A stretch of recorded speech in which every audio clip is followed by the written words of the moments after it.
film. We have such sights to show you. Welcome back to the TDMMVI, a horror podcast. I'm Jesse Spitzer. And I'm Jerry Lees. And I'm going to waste no time so we can jump right into talking about my new favorite horror movie, Obsession. And we have my wife on, so we can have a little woman's perspective. And yeah, let's just jump right into it. All right, we are back with my beautiful wife, Becky, to talk about...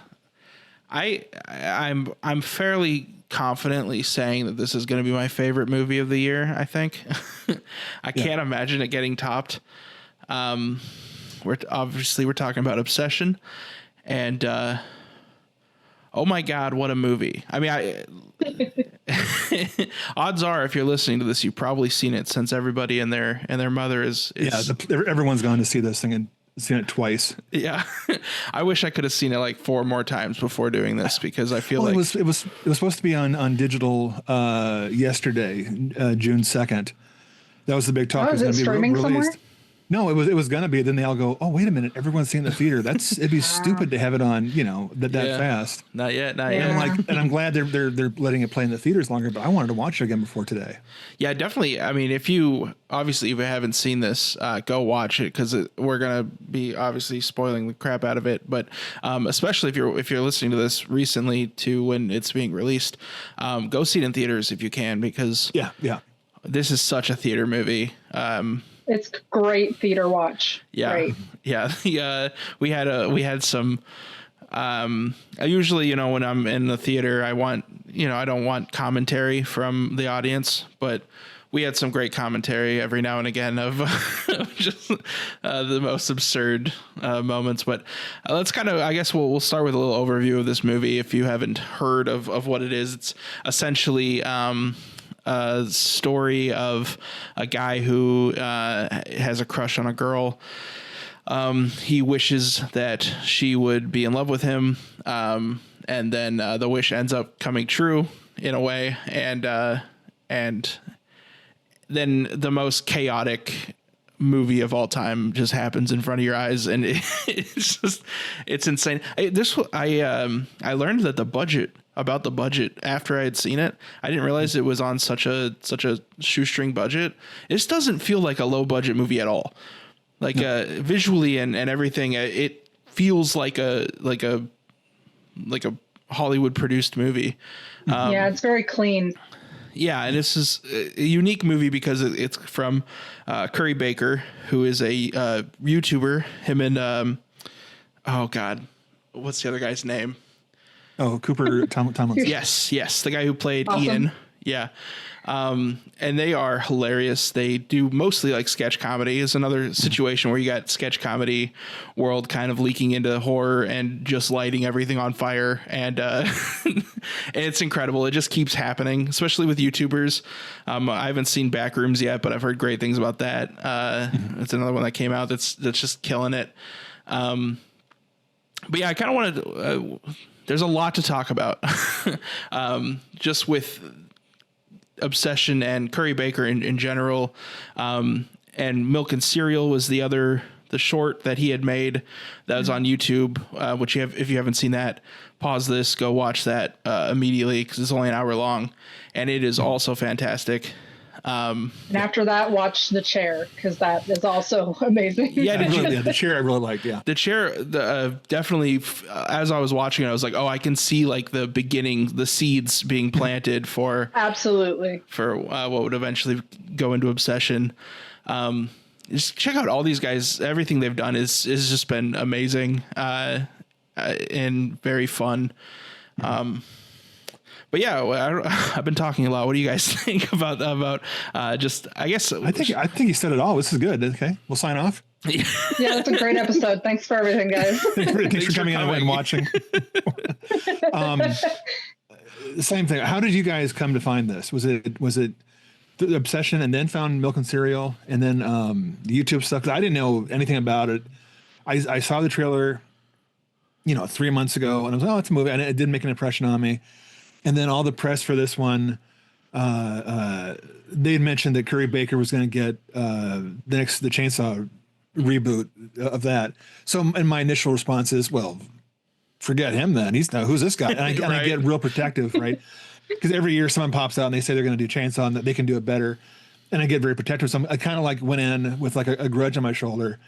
And then I just absolutely love this movie. This is, then from there, we watched Milk and Cereal the night before just why not? Because it was free. It was, it's an hour and like 5 minutes. And it was one of those ones where about 20 minutes into it, my wife says, because it's about a Milk and Cereal. It's not really found footage, but it's like a fake. It's a prank YouTube channel, a fake channel. And there's a prank in the first few minutes. And then about the 20-minute mark, my wife kind of goes, "Oh, so it's a fake prank inside of the prank. Yeah, I'm tired of this." And she's kind of she just busting balls, right? Yeah. And then like 5 minutes later, she's like, we go, "Oh, it got me. It literally, it played the cards where it tricked me into thinking that I had the trump card, and really it just owned us for the rest of the time." Yeah. So we went into obsession with like, okay, we're impressed. Last night was great, Milk and Cereal. And it absolutely owned me. It was one of those things where, and I've done a deep dive since then.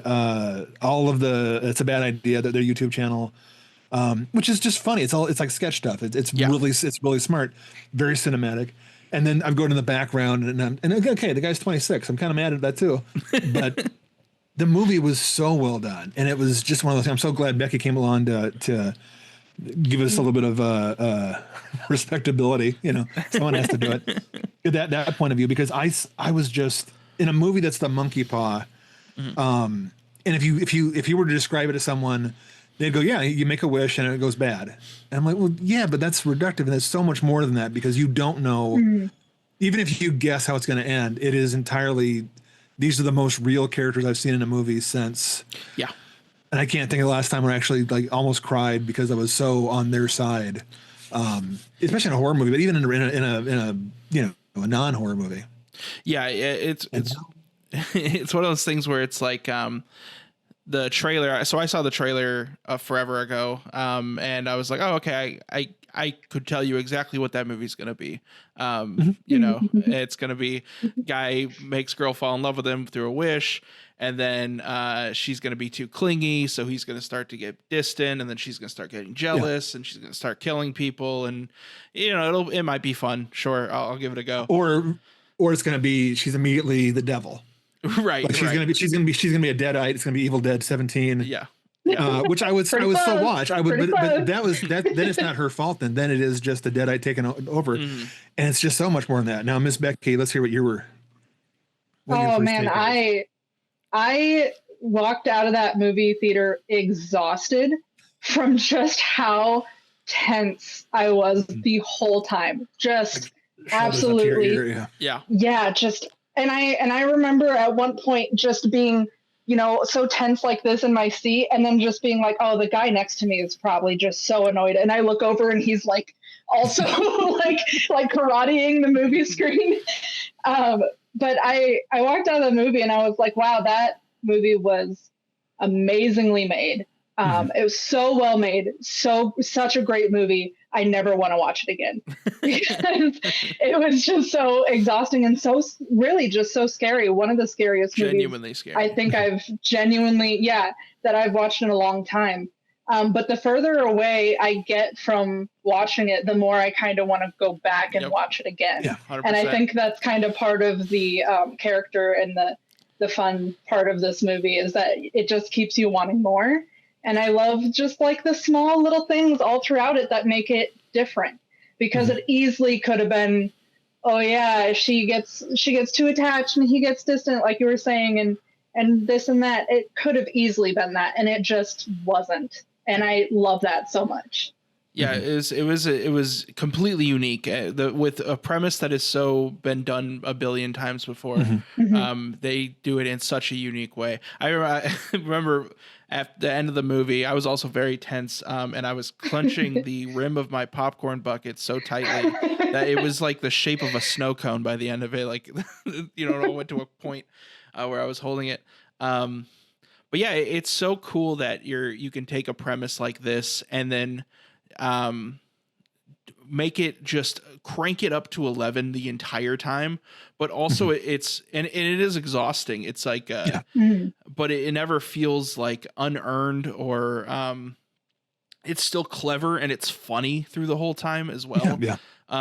Usually like very morbidly hilarious. I think I'm just gonna should we just blanket spoiler talk? Oh yeah, definitely spoiler. Yeah. There's no way to discuss anything past this without. So if you haven't seen it, this is your last chance to kind of turn it off and definitely go see it because you're not going to want it spoiled. But the death scene that everyone's talking about, the brick.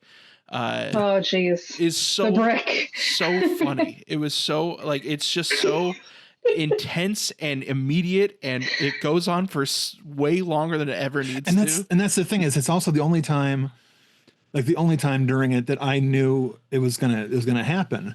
Yeah. Because in the framing you have our I'm not gonna say hero. You have the main guy, the protagonist. Bear. Nikki is the girl that he made the wish on a novelty item, and said that I wish she loves me more than anything else in the world, which is a curse. And then the friend's name, I'm stalling because I forgot her name. Sarah. And she's the one, and it's the setup is that, she's the one he should be with, but he wants the one he can't, unattainable, right? And like they're playing it out, Sarah's a plain Jane. She's not plain Jane. She's still a hot goth chick. But so they're in the car, and you know that they snuck away, whether he drugged Nikki with the sleeping pills, or he just snuck out of the house. And the framing is she's in the car, and you see in the background the glass window and a lot of negative space.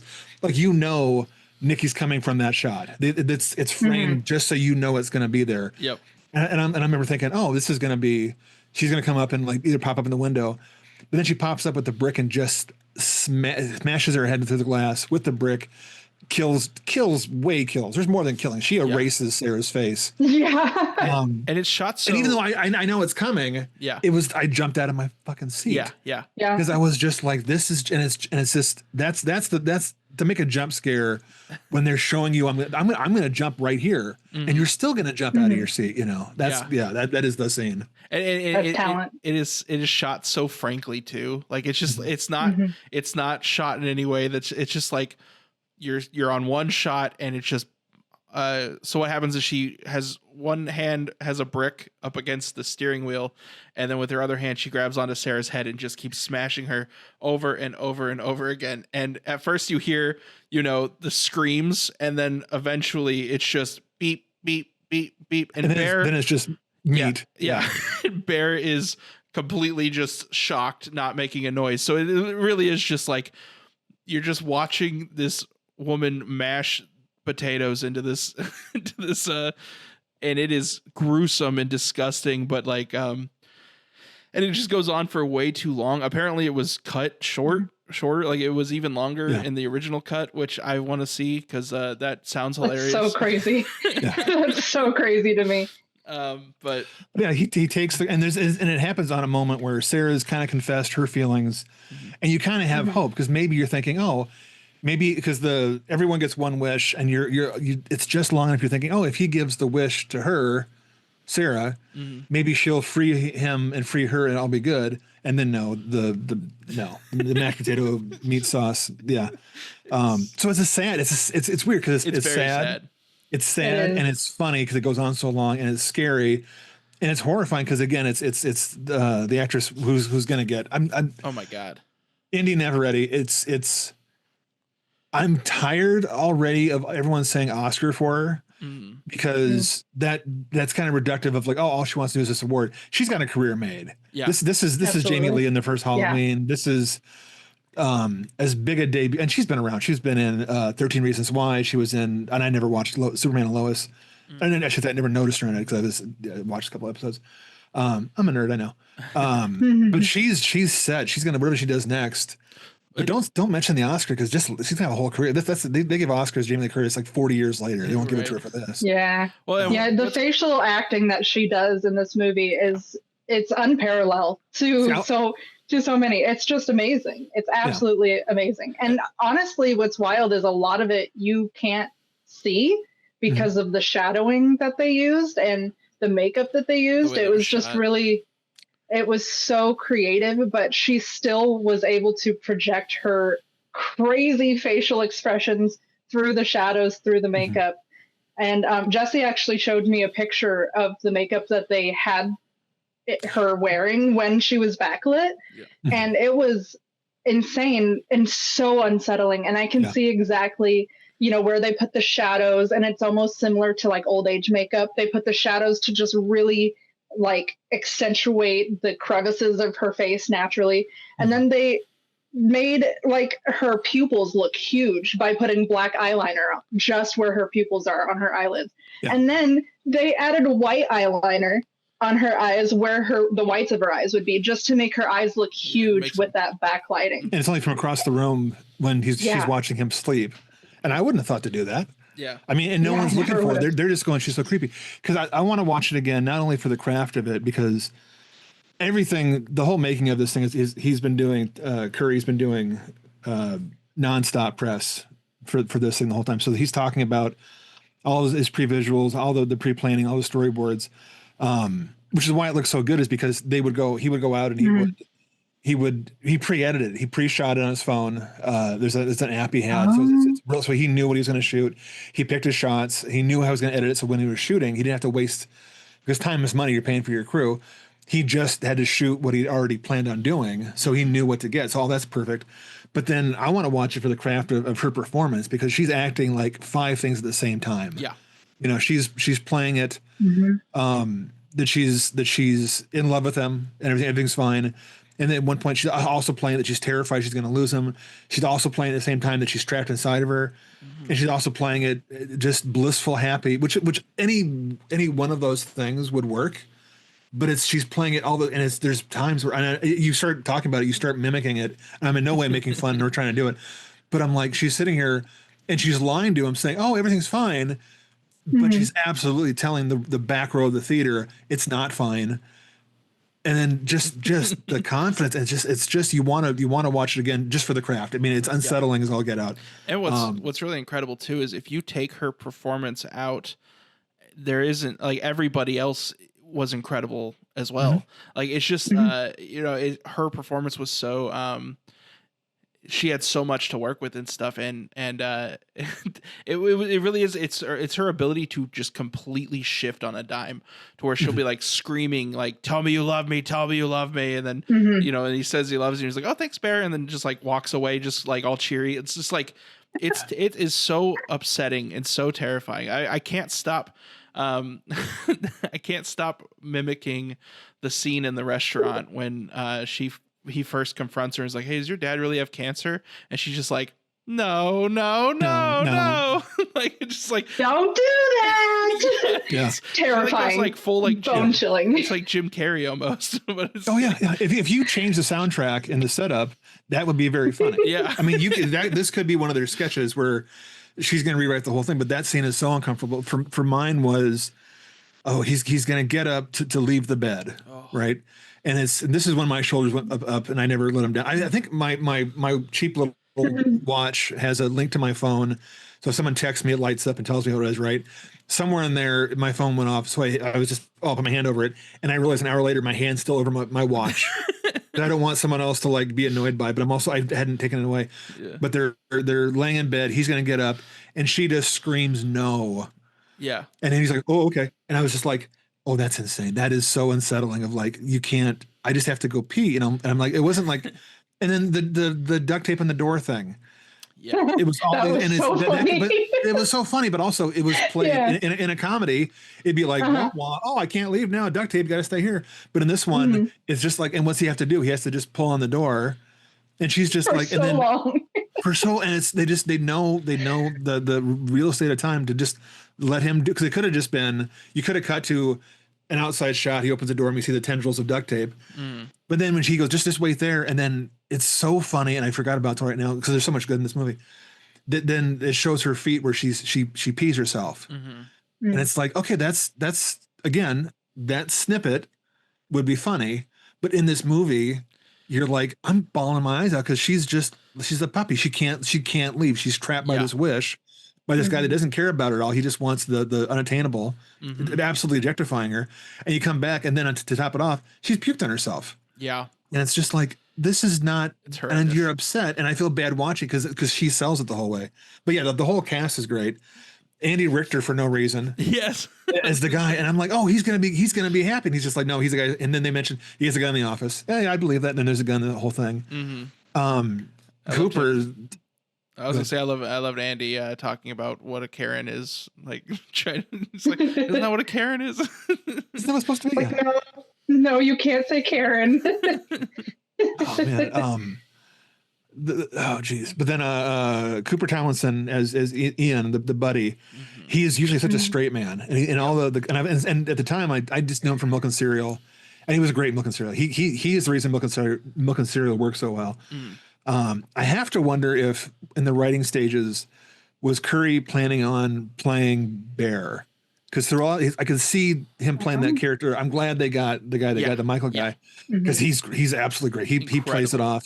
And he plays it like the hero, but like he's the bad guy in this thing, and it's pretty absolutely. Well, but he has the pretty boy looks. Yeah, it's so brilliant because it could easily be like, oh, this wish stick actually works. Okay, I'm going to force her to love me then. But it's not that. He's actually there's an argument to be made that he's innocent for like a good chunk of this movie. A good chunk, yeah. He makes the wish, because when he makes the wish, I would put as much malice behind him making that wish as I would put it behind, just like praying to God that, hey, God, can you make this girl like me? Like he doesn't think it's actually going to work. He's just kind of having a moment about it. It's the same as that's a perfect analogy, because like, yes, God, take your time from saving the kids from the flood, across the planet, and make my wish come true.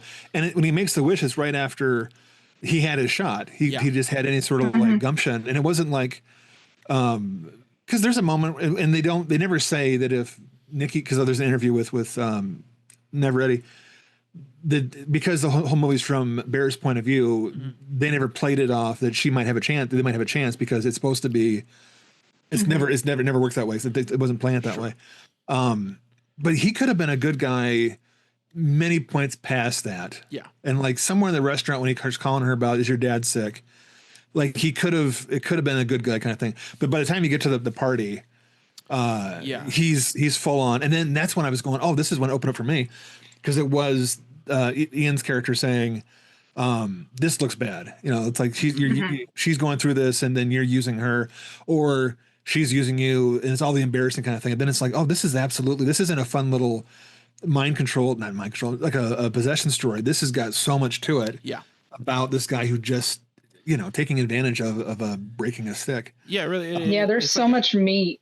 Yeah. Yeah. I would say it's almost like a character study too, of just, because I think there's the two main because up until a point, I wouldn't say he's evil, but he's definitely like pathetic and like, a total dork. But that you get to the point where he realizes the wish is working, and his immediate thing to, like, he calls the number on the back of the thing. And he doesn't want to cancel the wish right away. He wants to alter it. And it's like, oh, okay, well now you are a scumbag, because now you know it works. Yeah, that's right. And you're not releasing it. And then obviously the less subtle moment later on comes when Nikki is able to regain consciousness for a moment, and it's just like, can you kill me, please? Like, this sucks. And he's just like, oh, his what's line. so That bad moment, about being with me? That moment is so chilling. Yeah. When she is just like literally begging him from behind closed eyes, and just like as quietly as she can to not wake the wish or whatever it is that has control of her. She just says, please kill me. Yeah. And when he's asking her like, what's so bad about being with me, that was for me the moment that I was like, this guy's unredeemable. Right. Exactly. He's not going to come back. That's the moment where it's like, if all he cares about is me right there. Yeah. Yeah. Because that's a good scene. There's that moment on the phone too, where he's talking to, and I'm pretty sure it's Curry Baker, right? Yeah. Yeah. He's the voice. Yeah. Yeah. And he's or Barker. Yeah. What is it? Barker? I think it's Barker, like Clive Barker. Curry Barker. Yeah. I feel like I've been saying both interchangeably. But when he is on the phone with him at one point, he goes, do you want to talk to her? And you just hear her screaming in the background. Yeah. It was my gosh. My whole body was just like, oh my God. Like, it was one of those experiences where it's like, I'm having a really good time, but I'd be okay with this like wrapping up. Yeah. Because I am so upset right now. But obviously I would also be fine with this movie going on forever because I was just I loved it so much. But yeah, I love that they made that character so not. I hesitate to say that it's like that he's like a gray area character because he's a bad dude. I mean, at the end of the day, he's a super selfish prick. But they could have went a lot more black and white with it than they did, and I'm glad they didn't. I think they could have made him. They could have made him way more sympathetic. And I do feel like that actor did a great job of towing the line between being just like the worst evil asshole and being like this innocent little guy. Oh, I've always loved you, Nikki, and he just toes that line so well. Yeah, but by the end of the movie, he's been so selfish this whole time that even when he is in the bathroom and he's like trying to figure out how to get the balls to end this for himself and for her, even right before, like down to the point where she breaks the stick. Yeah. Spoiler alert, the ending of the movie. Down to the point where she breaks the stick to make her wish, to make him love her. He was about to throw up the pills. Yeah. He didn't even have the balls to finish the easy, quote unquote, easy way to go. It's weird to be cheering on a pro-suicide movie as much as we are. I know. And this is the second one because it was Milk and Cereal ends with a very happy suicide, you know, the right people. Oh, it's taken care of. He has the gun in his mouth, right? And he chickens out and he goes to the pills. And he takes them, and I'm thinking, okay, this is gonna be. And I remember thinking, it's a very strange pro-suicide thing, and then he fucking chicken shits out and starts throwing up, and I'm just like, it's even weirder now because now I'm mad at him for not committing suicide. I know, right? Like years of my own mental health, I'm going, well, this is just this is my take on this. Yeah, nothing. And I'm also judging myself because early on I'm kind of going when he said the line, "Is it so bad being with me?" And I'm sitting there going, have I ever said that? Not in the same, of course, situation. Sure. I very rarely had a wish come true ever. But I'm like, when I'm wishing for someone, if they would just be with me, I've never nothing to offer. Like in my 20s, I have nothing to offer. Well, everyone sucks. I'm like, I didn't have a basement. I was on the computer. Didn't have them back then. I'm very old. But that's sort of now it's like the incel culture where why not me? Why can't I get this? Why am I not? Why is it not coming out for me?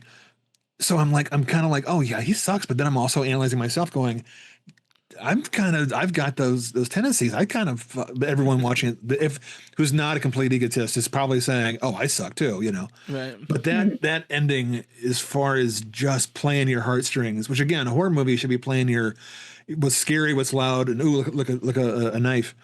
The suicide doesn't work. He takes the pills. He starts puking them up. So, she's gonna be free. Oh no, she's not gonna be free. He's puking. You hear the snap and the little digital music behind it. And you're like, and that, and he sits up and suddenly he has his face goes all like serene, covered in blood and gore. Yeah, happy. Yeah. And he's like, hark the herald angels. And without her saying, they didn't cut away to her. Nope. And it's weird because the whole movie is she carries the movie. In this scene, she's been so good for the first 90 minutes of this that her performance, and she's not even on camera, that she wished that. And now he's happy. He walks in there. Blood everywhere. You have Sarah's dead in the corner. You've got everyone's just brains on the wall, brains everywhere. And then they get together, and you're like, "Oh, this is gonna be like a happy ending because they're both." And asshole me is like, "Oh, they're both gonna be happy." And again, it's gonna be dark because there's a body, and then the cops are gonna show up. They're gonna be happy, and it's gonna be sad they get torn apart. And we're gonna the last shot's gonna be them in two different cells. Still like that'd be like the thing. Joker, Harley Quinn style. 100%. It'd be like it would be like the end of Natural Born Killers, and then the sequel is them being now. There's a sequel. They'd be both possessed, killing everyone to get together again.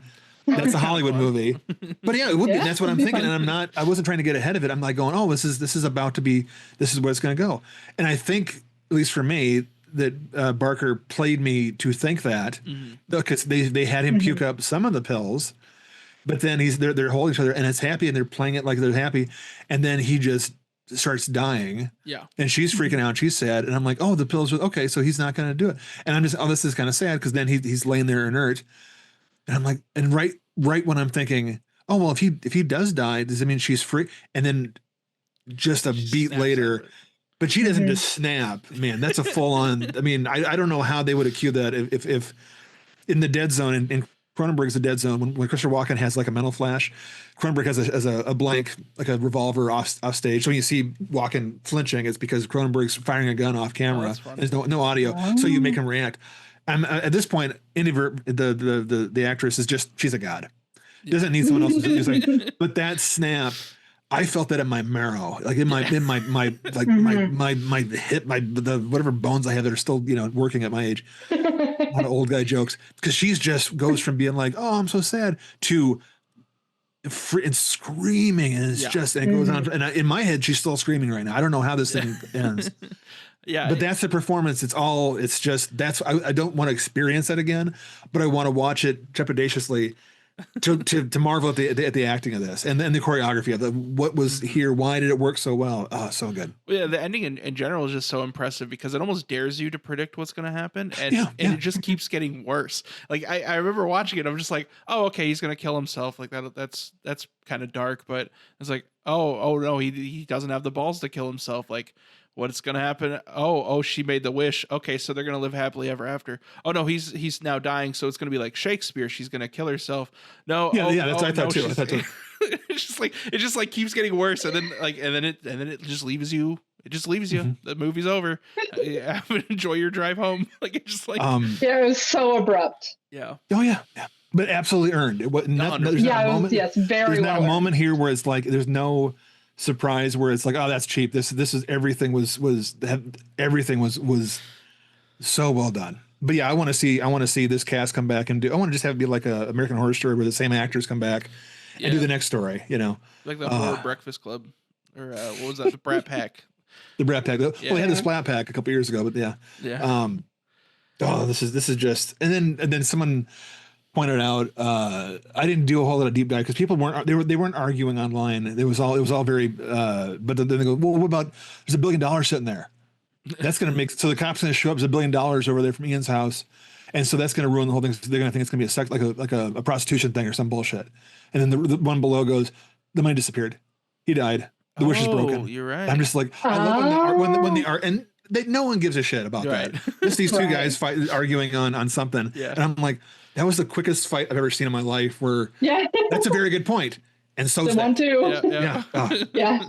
You can't even get the money across. The whole movie does that so well. And honestly, the ending is it's just so shocking. Every single beat of everything that happens is just another layer of shock on top of another.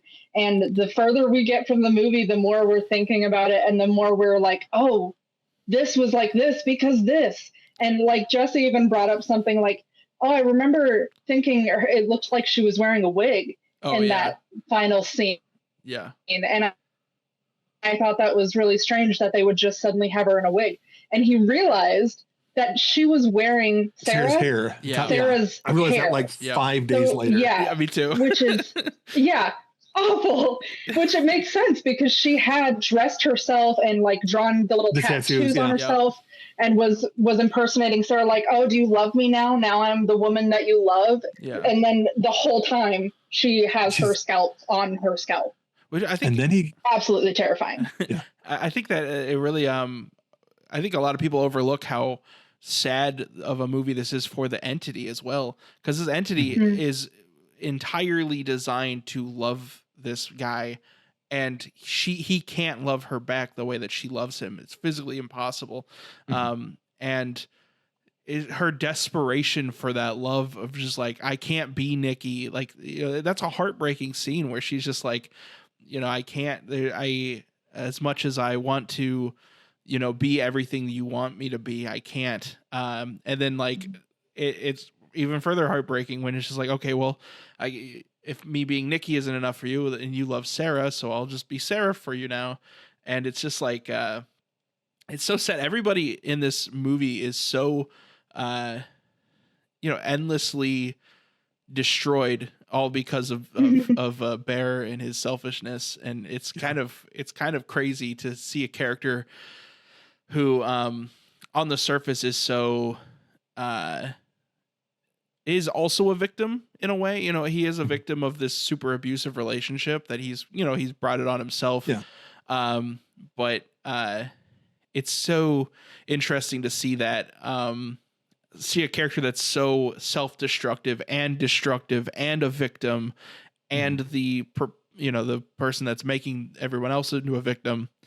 And I think that just kind of goes to show how like cleverly everything is written, and how this movie isn't just your cookie cutter wish gone wrong kind of movie. I think it was really interesting what Curry said, and he did an interview with someone, and I think he watched this with me. He said something like, well, the One Wish Willow isn't a curse. It's not like in his writing, it's not the monkey paw. It's not the Wishmaster. You know, the curse wasn't the One Wish Willow. It was the wish that he made. Taking away someone's agency is cursed. And just like that in itself is such a powerful theme to build a story off of. And that's just one part of it. And it's so amazingly done. Every little thing that he squeezed into this movie, like it probably could have been multiple movies. It probably could have been a series, just because he was able to put so much meaning into this one movie, and it just made it so powerful. See, I didn't watch it as being an entity. So next time I watch it, I do want to watch it as being that there's another personality there. I was more concerned. I'm selfish, but the guy, I was watching it that it's not going to work because he got his wish and he got the girl, but what he was in love with was the friend, because she was busting his balls. She was joking around. He kind of liked the unattainable, but also she was more fun when it was like he didn't know would they, won't they. Like he's stuck in a sitcom kind of world. The chase, and he was also he could fantasize that he could wish about it. And as soon as she kind of came back and suddenly just wanted him, and he was like, oh well, I don't want that, you know. And that was really fascinating to me to see that played, because she was so, I don't want to see, she was fun the whole time. The character was fun before she was wished upon. And then she was just this, it was hard to watch how much what she was going through. And it's, at the end she pops back.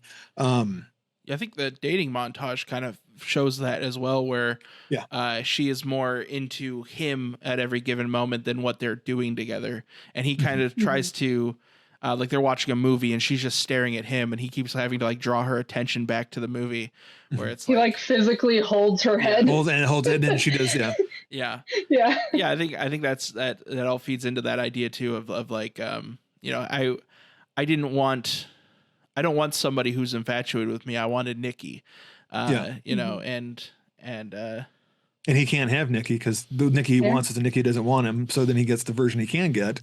Yeah. And then he talks, he wants Sarah. I think the head turn thing is going to be, because like the bash in the steering wheel and maybe the no, but that's a longer, but I think the little head turn is going to be the clip that's going to show up at the best of years. We're showing like a little montage. It'll be little head turn. I've already seen so much of the no, everywhere, everywhere. Yeah. Oh man. And then the frown she does, which is like, oh, that's adorable, but now she's going to kill me. You know, the way, just she's such a rock star. The way that we were actually, this is the way I was going to bring this up. The night before we saw it, we had finished Milk and Cereal and then called it a night. It was my kid's birthday, and he's notorious. We'll text him happy birthday, and he'll get back like 3 days later. He's an active young man. But that night, like at 10:30 or so, I got a text from him saying, "If you're seeing Obsession, don't let my wife, don't let Kat see it." And I'm like, "What?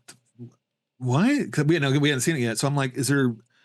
And he never texts back about it. So he had seen the movie and he texted us from like the lobby leaving the theater. Don't let Kat see this movie. So I asked him, is there like an animal death? You know, because like that's my wife's a big animal lover. Yeah. And he goes, I won't tell you. It was good enough that I'm not going to ruin it for you, but it was not talk her out of it. It was don't take her to it. Take her to go see The Sheep Detective. Let her look at Hugh Jackman all night, which I guess is supposed to be pretty good. So the next morning I tell Kat that, and she's like, okay, I'm still like, I give her the option. And she's like, I'm still going to watch it. So then we're watching it. And then the scene that he was referring to was at the beginning when Bear comes back to his apartment, his house. after, trying to hang out with all his friends, his cat had eaten pills and died in the floor. And then that's a running thing as Nikki finds it after being wished upon. She digs the cat out of the trash and oh, this cat made you happy. Here's this. And then, oh, you missed your cat. Here's the cat sandwich, which by the way was disgusting. And it made me more vegan than before. Yeah. But so bad. But I like the choice, and we had a long talk with my wife and I about this, because I said maybe it was the cat on the floor, and then my wife goes, Thomas doesn't think I can handle a stuffed animal, and the gag being it wasn't a very realistic cat, which helped. That helped me. No, and that's what I think it was. We had this long talk. We're like, haha, whatever, and then we both kind of go at the same time. That might have been intentional, because that would have been a turnoff. Because you don't need to have a dead cat. You just need to have it stand for a dead cat. It could have been just. Yeah. Other movies have had like the dog collar symbolize there's a dead dog, not show the thing. It also helps that we never see the cat alive. Right, exactly. So we don't have any kind of connection to it. But then when the sandwich was going to go far, they show the sandwich, and again, this is an acting thing. It didn't look like cat. Yeah, there wasn't like a paw. It wasn't anything like in a lesser movie. It would have been the tail. Like he would have been like down his face. Sure. I think there was fur. There might have been just a little bit, but it wasn't insanely furry. Yeah. Right. Yeah, it wasn't like they just put a dead cat in between two pieces of bread. Right. The cat hoagie, yeah. It's a foot long. But yeah, that whole bit was just, and then that was also the scene where you start thinking, oh, he's just ignoring Sarah. He's this entire thing is he's too chicken to actually ask out Sarah and actually have feelings. But still, I can't wait to watch this again. I know. Have you come around now, Becky? You gonna want to watch it again? I kind of do, and I'm interested to see what the second watch through feels like now that I've seen it all and I know what's happening. But I wanted to pick your brain about something, because something I noticed at the beginning of the movie, and I can't like assign meaning to it, but I feel like it was so on purpose. The bottle of pills that the cat overdosed on the bottom of it says, written in Sharpie, "Don't eat these," with like three exclamation points, just like on the bottom of the bottle. Okay. And I don't understand like why that's there. Go for it. So I realized this afterwards. So he had just inherited his grandmother's house, right? Right. So that was her pills, I imagine, right? I think that's what it was like supposed to be prescribed to her. They show, he opens the thing up and there's it's a female name on all the labels. So I don't know if she was maybe going through some kind of like dementia or something. And that would be why that was written there. Interesting. Yeah. I don't know. But also, maybe that was just a little oomph to remind us like these aren't even bears. It's probably a little oomph to say these are bad, these are dangerous. And it gives another layer to it. But yeah, I didn't notice that you have better eyes than I do. We were also sitting in the front row, which was a mistake. we were pretty close. I think we were the second row. Yeah. And that was a bit much. Oh, one thing we're talking after the Thomas story. There's one thing I thought was so damning. Because after a while, this is like a hit piece on men. They have like, it could have been in a lesser film. It would have been, oh, you love me so much. Let's go have like whips and chains and have all the kind of the big crazy sex. There's one sex scene in there, and it's the most clumsy. Oh. He's on top and she's just like pretending that she enjoys it. It is so unsettling. Oh, but it's just a side shot, and it's in no way sexy. Right. And it's just like he's okay because he might as well have been just jerking off. It might as well have been. She didn't need to be there. And I was like, this is so uncomfortable, but it's so. It's the entire movie. It's like he doesn't give a shit. It is. Mm-hmm. She's just a blow up doll. Really, she has been since the wish was made to the end of the movie. She is an inflatable, Because doll. I think at that point of the sex scene, he after he knows that the wish worked. Oh yeah. Yeah. Oh, yeah. I think it was somewhat recent, but he definitely knew. At the very least, I think that scene, even if he didn't know that the working theory they were on was that she was on drugs. Like she was like going through a mental episode and having there's no consent there, and it's exactly. Right. It emphasizes how the whole movie is just her being taken advantage of, and that's all what it is, and that's just like a punch to the face, like this is what you're watching right now. Yeah. Another thing I really like about this movie is that after getting out of the theater, Becky and I were talking, and we both found it scary for such different reasons. Because like you were saying, Jason, like that, it's like I'm watching it kind of from the perspective of Bear for the most part, where it's just like, man, that this is like a terrifying situation. And then as we're talking about it on the way home, Becky keeps bringing up like how terrifying it would be to lose the agency and have that lack of being able to consent and things like that. And I think that's why this movie is resonating with so many people, is because outside of like Nikki proper, everybody in this movie is ridiculously flawed, and also very relatable. And it kind of, you can kind of attach yourself to these characters. Even like Sarah is a little bit of a shitter, because she's kind of selfishly trying to use, I mean, from her perspective, Nikki is going through mental issues, and she's trying to kind of parlay that into making it into a situation where she can then save Bear from Nikki. Even though Bear, for all, you know, from her perspective, if she was thinking about it rationally, would be the one that's taking advantage of Nikki, not the other way around. But she kind of dresses it in the other way because it's more convenient. Twists it. Yeah, because it's more convenient to be the victim of, or for him to be the victim, is more convenient for her and what she wants. So, well, that lines up because she likes him. She wants him to be her guy. So of course he's right. Of course, it's going to be Nikki's abusing the whole situation. And I don't remember if it was in the movie or she said it in an interview, the actress is Sarah, that she had confided in Nikki that she liked Bear, and then she turns around and does this and hooks up with him at a party. Yeah, I think that's an interview. That's how she was playing that. But it's because everyone's flawed, but we're so used to seeing movies where there's no one's flawed. You know, everyone's a hero. As far as you guys walking out of this and having a discussion an hour later, we saw Passenger the next weekend, and I can't remember a thing about it. I know when we're there, we're going, hey, you remember? Okay, they're in a camper. Remember in Obsession last week? Yeah, it was we were sitting in the theater and it was terrible. It's like, it's kind of the same thing, and it was like we were really upset about things, and then like the brick. Yeah, this is scary. And remember the brick? Yeah, the brick. Yeah. Well, and there's a thing where they're in Passenger. It's worth watching. It's fun. It's not like this, but it's fun. Sure. They're in like an RV kind of a thing, like a camper. And then there's one shot where it is the same shot. He's looking out the window and there's someone out there. I'm going, if they get a brick, it's going to be a ripoff, even though there's no way they could have known. Right. But I'm like, don't rip off Obsession. Come on. Now I've gone from being like, this guy's going to try and remake Chainsaw. You can kiss my ass too. You better not have a movie with a brick. Yeah. Having a brick in a movie in a window belongs to Curry Barker. 100%. That is copyright. It's his and thing. No one else. No one else can ever do it. And then now with he's the brick guy. He's the guy. He's earned it. I've watched enough of his videos now that I'm completely, this guy's the guy to follow. You know, there's just absolutely. Just a smart filmmaking and just the whole story. It's not like he's the Dead Meat podcast. I think they're talking to him, or it was one about the movie. And compared it to New Hollywood back in the 70s when like Scorsese, and they said Spielberg, and I didn't get the idea that Barker, it was an interview with Barker, that he was liking himself to Spielberg. He wasn't saying that he's the next Spielberg, but he was saying how when New Hollywood was Spielberg and Coppola and Scorsese and those guys, Milius came in against the studio system from the 60s where they were big bucks and everything's owned by the rich brothers and stuff, Warner Brothers. Now it's kind of the same thing again, where everything's owned by corporations and giant, industry.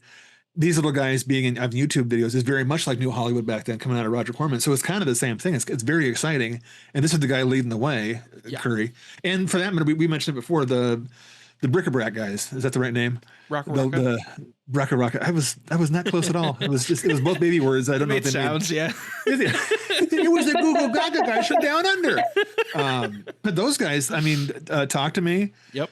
Bring Her Back. Top Shelf. It's the same kind of thing. These guys learn the craft of filmmaking, and then they get a really good DP to make it look great, and they do all their homework because they know they got one shot. It's like an Eminem song. And they make sure it's as good as it is. Milk and Cereal was going to be his one shot for like $850. Yeah. And then they couldn't sell it because it was an hour 20. They couldn't sell it. because no one wanted to buy it because he's a guy from YouTube. So he took it, sold the camera back, cut off 20 minutes of it, put it on YouTube. And then it's like people go, oh, that's a good movie. Yeah. And then that gets them the right way. It's the way it used to be with the Scorsese guys.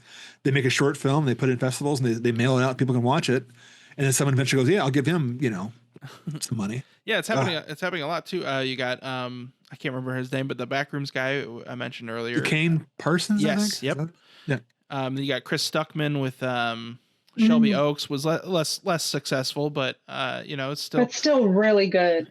I want to see the pre-release version of that because I guess the version that played festivals is really good, and then they made it more 4-quadrant, and then it was like, oh god, it kind of missed the edge to it. But then the guy Zach Krager, is a YouTube guy, and I didn't know that. I thought he was so polished when I first saw his stuff. I thought he was he was Whitest Kids You Know. I don't was he on YouTube prior to Whitest Kids You Know? Because that was the show that was on IFC. I think that's where I watched it anyways. But if you just comedy in general, because you got Jordan Peele as well, did sketch comedy. It's just it's crazy, and I love seeing these like new names that just keep coming. Not new names, just new to the horror genre. Just come in and just completely obliterating and knocking it out of the park, and then getting these like crazy cool opportunities. It's super exciting to see. Breaking down those walls. Oh yeah. Well, it's like they're talking about some article or I can't remember what it was about the IP is dead, and I'm like, well, no, it's not. It's not dead. We're still having. I mean, I love that it beat the Mandalorian, and that's my little petty. That Star Wars should have ended back in Star Wars should have ended in '77. We didn't need to have Empire. I'm very angry about just one and things. Done. Just one and done. Imagine if it had just been one and done, and we never. I would have missed Boba Fett. But I don't need anything else. I thought it was a perfect movie. I only have to disagree because of all the video games we wouldn't have gotten, and there's some real good Star Wars video games out there. So. Okay, I'm done. Okay, but this still had IP. IP meaning the people watching the movie knows the characters going into it. I think the IP here is the filmmaker. It is the fans of what a bad idea. One bad idea. That's a bad idea. The Curry Barker. And then the fan base for Backroom, I didn't know. I had seen one, but I didn't connect it to this one after we saw Backroom, and then I watched a couple. And go, oh, this is really this is a whole world built up here. But you don't need to see it to know the show. So you have fans. When we saw Backroom, there was 2 kids. I shouldn't say kids. They're probably like 18, 19. In hazmat suits, and I'm going. This is kind of. But at the time I'm going. Is it like a bug problem? Is there like why are we here? And then I see their faces and they're 18 and like and they have like That's so fun. They have like and they're in our theater. Going, because in the movie there's at one point they have hazmats. Oh, these guys were fans. This is like the guys back in 100 years ago who brought like lightsabers to see episode 1, which was super annoying. I'm sure it's their Star Wars. Nothing sounds like a better idea than bringing bright light to the to the theater with you. Yeah. The worst ever theatrical experience I ever had. And I've had ones where like, you had to leave the theater because it was like the sprinklers went off. But no, the worst one ever was Star Trek Generations. And not because the movie was terrible, but it was because every nerd there had their toy, their big Enterprise and their phasers. And when it started up, they're all flying it. I'm like going, you've got to be kidding me. Oh God, yeah. Because I mean, I know I'm like 21, so I'm also that age, and I had all those toys at home. I left them at home, and then like because I'm a hater. But then oddly enough, the same summer I saw opening day, the Mighty Morphin Power Rangers movie. Because I was working at Toys R Us and it was playing, and I just we went to go see it for grins, and it was the greatest thing ever because all these kids were screaming, singing the song. The grandmas were there with their kids, and they're all like, "Oh no, Pink Ranger, don't go in there!" And it was the greatest thing ever until I saw weapons, and then that was the greatest thing after. So it's all about kids killing things, destroying things. Yeah. I cannot wait to see his Ghost one coming up next. I can't wait to see what he does his Chainsaw. He's got a TV show. I'm excited. This is reinvigorated the faith.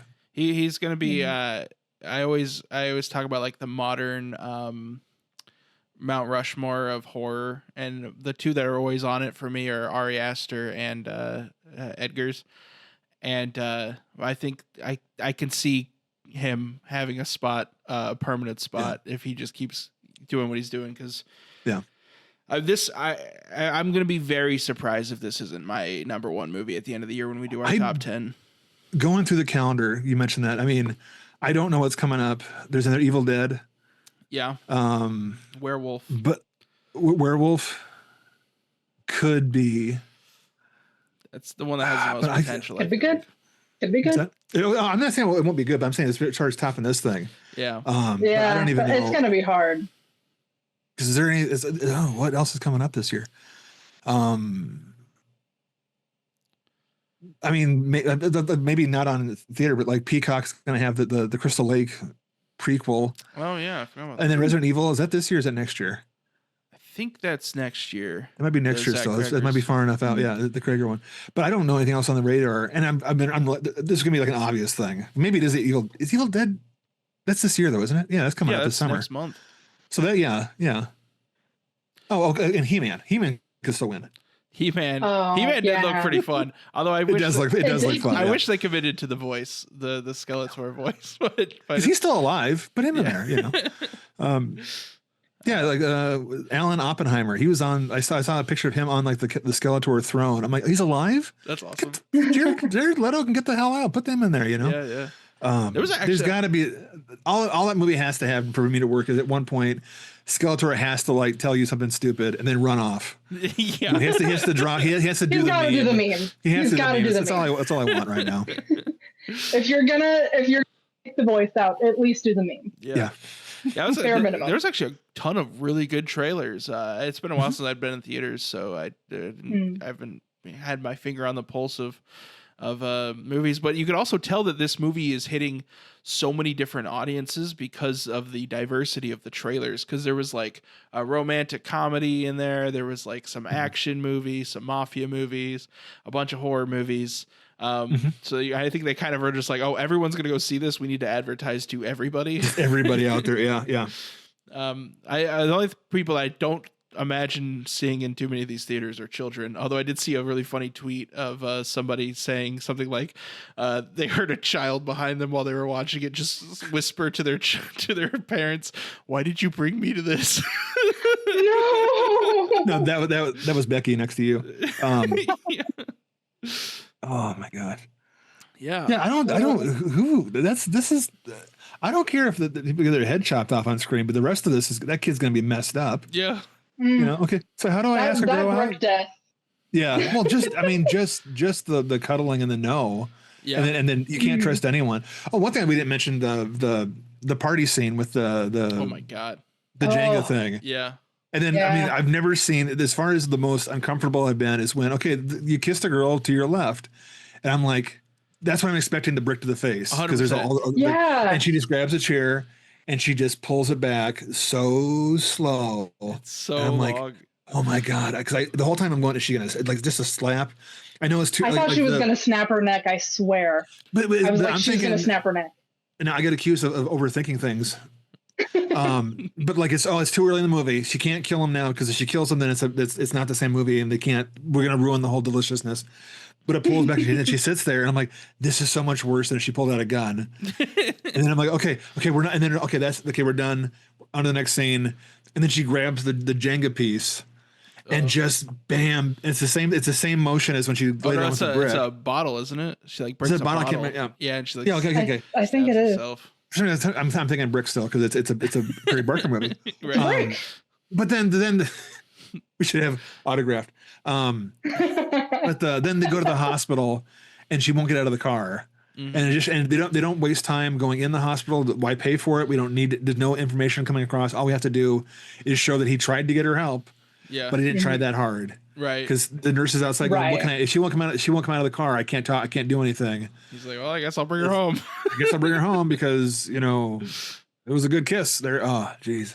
Every time that Nikki snaps out of it and she screams and like, like it happens early on when they're making out in bed and she's just like, what the fuck? And it scared, like that was from that moment on, I'm tense the rest of the movie. Like I'm just like my shoulders are up to my ears, and I'm very unhappy. I didn't eat another piece of popcorn from that point on. I was too afraid to move. But yeah, I mean, we could talk about the moments for the next 4 hours because it's an hour and a half of just moments. It's an hour and a half. The beginning of it when they're showing you who Bear is, when the little mini interview with the waitress, role playing that thing. Yeah. And that was a reshoot, I guess, because they had to put the cards down and show who he is. I'm like, how good that's a reshoot, it's a pickup. Yeah. And it absolutely sets it up who he is, and it fixes all the problems about this guy being, I don't want to have to hurt my feet. Yeah, that kind of thing. It's also a perfect setup for Ian as well. The way and then the whole rude. be mean to her, and then it's like, oh, he's just a friend in a Weekend at Bernie's movie. He's the guy who has the bad ideas, and you find out later on, no, he's doing it because he's and Nikki are hooking up, which means he's actually in love with her. Yep. And there's so much going on to it, and the moment you told me I could just talk moments. The moment when he's Ian, please, here's a wish thing. Yes. Do the wish, save me, crap, $1 billion. And it was that was a big jump there too, when he snaps it and asks for $1 billion and it starts pouring down on him. Yeah. And I'm just like, and again, the money could have killed him. It could have, like in a monkey paw movie proper, it would have been like the bad luck is. It would have been a Brinks truck would have smashed him, Yeah. But here it was like, no, if you just wish for money, no one gets hurt. Right. It's just money. Like I'm sure that the guy who ran the novelty shop, he wished for the novelty shop. He's a new owner. That was it. No one got hurt. Yeah. I love that guy so much. He's like, I already used my wish. With those bad vibes, when the guy's like covered. You can't bring that in here. Yeah, I think like not are you okay? No. Not what happened to you. Hey, you can't bring those kind of vibes in here, man. Yeah, dude, man, this is wrong. Man. The Millo. I do want if they do a sequel. They said that they do a sequel with more of the game pieces and stuff, and just be that guy. In Obsession 2, sure. And just have it be, I got another box right here. Like there's they're all shrunk wrap in plastic. Yeah.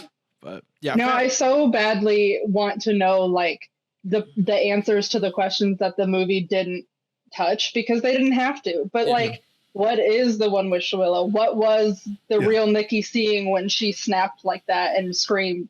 Like, I want to know all these things. I want to know the deep lore. And I think that's one of the great things about this movie. And if they had told you, seen it, you would have gone, I would have watched Passenger and liked it more. But no, I'm still talking about this like it's literally 3 weeks later.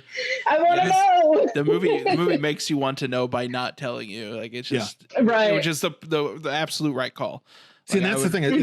If this next generation of filmmaker learns anything, not how to go to YouTube and not how to shoot stuff vertically and whatever, it's to do the whole not overtell everything, not overshare. Just hold some stuff back. Let the imagination. Your what's the thing? Your biggest partner making a film is the viewer, is your audience. Just don't talk down to them. Give them what they need and let them do all the heavy lifting. 100%. Yeah, like I think I mentioned this last week, but we had just seen The Black Phone 2, which severely lacked subtlety, and like every ounce of that movie, it was just like so on the nose, and it's just like I think that's one of the biggest turnoffs for me right now, in general with media, is like if it doesn't, it needs to be subtle, and this movie, as insane and chaotic as it is, it was also very subtle in its world building and explaining things, because all of that would just serve to weigh down the movie, and it's just not needed. None of it's necessary. We don't need to know how the One Wish Willow works. I don't want to know. Yeah, it doesn't matter where the monkey's paw. I don't care where the rest of the monkey is. There's 2 paws. It doesn't matter to me. Nope. I would rather see. We are different people. I want to know so bad. but you wanting to know is why you're going to go see the next movie, right? Exactly. And why you're going to keep talking about. I want to know, but in my mind, I also have my ideas. But I don't want to be wrong and be embarrassed for Becky, because I'm. Oh God! But yeah, I want to see a wish. I want a movie where, honestly, the wish happens and good shit happens. The guy goes in there and he wishes and like, oh yeah, I want my doesn't make Pet Cemetery, which is another monkey paw. Have my kid come back. Well, now come back as a zombie, but have it show the wish where it is a happy wish. It might be a boring friggin' movie. Yeah, I actually saw. I think it might have been another interview with him, the director, where they mentioned like you could almost have spin-offs of this movie that aren't horror at all. Just have it set in the same world, but have it be a romantic comedy, or well, maybe not a romantic comedy. I don't follow. You can do it. I wish these herpes sores go away, and then there you go. That's a whole romantic comedy. Hey, do it on HBO and have it be like every week being completely different. Yeah, that'd be a great idea. Yeah, it'd be fun. As far as subtlety, I think it was a Dead Meat one again. They saw a press screening of it where the sound mix was effed up. Now I'm being polite, saying effed up. So at the end, when he's in the bathroom with the pills, they couldn't hear the wishing willow break or the sound of it. So he's just in there puking. Then all of a sudden he sits up and he goes in there, and then it didn't ruin it for him. They go, "Oh, okay," because I think that you see the thing broken. Yep. But it's in the foreground, yeah. When we saw it, we heard it. So we knew it was happening as it's happening. And then the guy saying, "I don't know." It was a bad audio. It wasn't. They didn't add it in later on. It was planned. But that subtlety, it's like, it's such a they trusted that little sound to do the whole thing. That's balls. That's because there's no insert shot of they didn't go to her hands breaking it. And come back to him and what? Like his Wolverine ears hear the whole thing. Yeah. So good. I'll just one last thing I want to mention, because I just put it together in my brain. I've been comparing this to Weapons a lot because Weapons was my favorite movie last year. And that also involved someone breaking a stick to make a curse happen. So just drew that connection. Witchcraft. I'm telling you. Breaking sticks. But yeah, so I think again we could probably go on for another several hours, but we're already going a little long here. Just cut some of the stuff out. You're fine. Thank you, Becky, for joining us too, so we can have a woman's perspective on. I figured it'd be weird if just two dudes talking about this movie. a little bit, man. It's about consent. It could have been. It could have been 3 dudes, and that would have been even weirder. I wish he wished for Nikki to stop yapping so much. So fun to be here always. Thanks, guys. Yeah, of course. Love you. Thank you, Becky. We appreciate it. Yeah. Now, what would you watch again sooner? I know we're saying goodbye. Would you watch Obsession again or Milk and Cereal again? Oh, that's a hard one. Milk and Cereal is more accessible right now, and it's shorter, and I'm old. So maybe that one, because your girl's got a bedtime. I'm sleepy lady. But Obsession, the further, like if you ask me tomorrow, it'll probably be Obsession. There's so much in there. It's so jam-packed with so much goodness. I know there's things that I missed. And another watch through. Yeah, and another walkthrough is just going to enrich it. And I know I always say this, but like I don't even know if you can do a commentary track on this that gets all of it in, because every time I've heard an interview with him, there's more stuff he's topping off there. So I want the criterion for a guy's first movie. I want 5 commentaries. I want to have the location scouting. I want to have all that stuff. So anyway, I think Warnings is also good. Warning is also one of their short films, like maybe 20 minutes. Oh, I haven't seen that one. It's kind of like The Chair. Okay. Yeah. I think that one's before The Chair, and it's also quite good. So I think The Chair was the one that kind of got him up in the spotlight a little bit, and then Milk and Cereal really kind of like was Milk and Cereal is the one that I'd heard about a couple of years ago from someone who was saying, "You seen this?" I'm like, "No." "Oh, you stupid." I'm like, "Well, yeah, it's 2 different topics, but yeah." Damn, give me a chance. I wish you hadn't said that. All right, Becky has to go to bed. Yeah, it's my bedtime, you guys. Thanks again. I wish you'd go to bed. Yeah. Right. Okay, this is the last thing I want to say is I love it so much, and I'm a poor boy. They sell the things for like $40, and I'm like, I need one of those. There's gonna be one on this. There's gonna be one on this set at some point. At some point, but then do you not break it? I could just make the box. But I want it open. Yeah, I'll just buy 2. I have one to but break. Also, I don't know if I would have spent $40 on a stick in a box. I would argue, it's really cool. It's really so cool. Yeah. But the box is like $6.99. Come on, it has to be. You can probably just make the box. I'll just grab a stick from the woods and then just put it in the box. It has to be a willow tree. Genius. There's one of those like a mile away. Jesse, what's a willow tree look like? They're like wah. Yeah, that's actually it. They're weeping willows. Love them. They're so beautiful. They're like wah. I think we all need to go to bed. I can't wait to see your costume next year. So okay. All right. Thank you, Becky. You rock. Yeah, thanks. Bye, guys. Appreciate it. Alrighty. All right, sweet. Oh my gosh, that's so much fun. Yeah, that was great. So you trust me enough to watch Obsession, but you still won't watch a werewolf movie from Canada. Okay. Listen, when I left the theater, one of the things I said was, why did Jason think this would be my favorite movie? Like, why did he think I was going to love this? I am traumatized. Like I was just. But Well, going on, aren't you? It's but it is. But it's it's a cook. Yeah. It's not watching. It Let's really go is. Captain America. It's not watching, which is fun.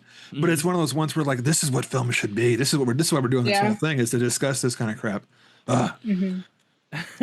Also, right. you're a chick. Come on, it's a chick movie. I am a chick. That's true. Girls I do be love one of this them. movie. Chicks love this shit. I still love because now they're not recording. When Kat was watching, she whispered, "Does Thomas not fucking know me?" Because like I've watched worse than this. Like, because we didn't know if it was the fake dead cat or like the topic of the codependency or the violence and like Kat's like. We've watched some dude Serbian films on our docket. Kat's gonna watch that again here pretty soon. You know. Yeah. So that's gonna lose all the viewers we had for the the good ones. Oh, so damn good.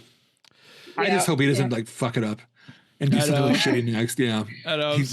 I have faith. You have faith, man. Have faith. I do. Yeah. Oh, I'm hopeful. So far, he's been. We believe in you, Curry. Well, he has All his right, dad. His dad's okay. Thanks. Bye. That was code for shut up, Jason. All right, and as always, if you want to let us know any of your feelings about this movie, and I know you have a couple, you can reach out to us at TDMMVI pod at all of the locations down below for social media, or you can email us directly at tdmmvipod@gmail.com. I mean, Thanks again, Becky, for helping us out here. That's for sure. Oh man. She was great. Hold on one second. Well, Jason, I didn't leave because I wanted him to shut up. I left because I missed my cats. Oh, okay. It's important that you tell him that. I will tell him that. Okay. That was Becky poking her head and saying that she didn't leave because she wanted you to shut up. She left because she missed her cats. Okay, we're leaving that in. That's how we're going to close the episode out. So, okay. All right. No, I'll do it from the top. Okay. If you want to leave us a comment below and say that if Becky was right or lying about that, did she want me to shut up or did she actually miss it? I don't think Becky has a cat. I don't think there's a cat in the house. I think it's a lie. I won't spoil it. I won't spoil the answer. Are we leaving all this in? Yeah, we are. All right. 2-hour episode. Well, until next time, which should we tease what we're talking about next, or is that not 100% locked in yet? Next we're gonna have more family members who's been mentioned in the show more times than Wes Craven. Is Thomas, my son, is gonna come on and tell us why Frankenstein deserves to have a fixation upon. Yeah, I'm so excited. It's gonna be Frankenstein great. and Bride of Frankenstein. He wants to do the first two, the Boris Karloff films. Yes, and I have not seen Bride yet, but I'm going to very shortly here, so I'm very excited about that. But until then, I'm Jesse Spitzer. And I'm Jared Lees. And this has been The Devil Made Me View It. Thanks for watching. All right. Thanks, guys.